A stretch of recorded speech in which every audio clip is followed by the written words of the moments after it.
অন্তর্বর্তী সরকারের নেওয়া সকল সিদ্ধান্ত যৌক্তিক এবং সময়োপযোগী বলে জানিয়েছেন বিএনপি মহাসচিব মির্জা ফখরুল ইসলাম আলমগীর। শনিবার রাতে দেশে ফিরে শাহজালাল আন্তর্জাতিক বিমানবন্দরে সাংবাদিকদের তিনি কথা বলেন। ফখরুল বলেন, ছাত্র জনতার বিপ্লবের পর অন্তর্বর্তী সরকার গঠন হয়েছে এবং তারা ভালোই করছেন। দ্রুত সময়ের মধ্যে তারা সমস্যাগুলো সমাধানের চেষ্টা করছেন, অনেক সমস্যার সমাধানও করেছেন।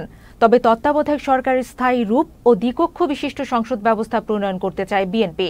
কাজেই বিএনপি নির্বাচন কমিশন সহ অন্যান্য প্রতিষ্ঠানের সংস্কারের পক্ষে কথা বলে জানান মির্জা ফখরুল। শনিবার সিঙ্গাপুর থেকে চিকিৎসা শেষে দেশে ফেরেন বিএনপি মহাসচিব। অল্প সময়ের মধ্যেই এই বিপ্লবের পরে, ছাত্র জনতা বিপ্লবের পরে আমাদের যে ইন্টারিম গভর্নমেন্ট আছে তারা ভালোই করছেন এবং খুব দ্রুত সময়ের মধ্যেই তারা সমস্যাগুলো সমাধান করার চেষ্টা করছেন এবং করেছেন অনেকগুলো। কেয়ারটেকার গভর্নমেন্টকে আমরা একটা স্থায়ী ব্যবস্থা করার জন্য আমরা এর আগে বলেছি আমাদের 31 দফাতে। আমরা দ্বিকক্ষ বিশিষ্ট পার্লামেন্টের কথা বলেছি সংবিধানের ব্যাপারে। এই বিষয়গুলো আলোচনার মাধ্যমে ঠিক করতে হবে।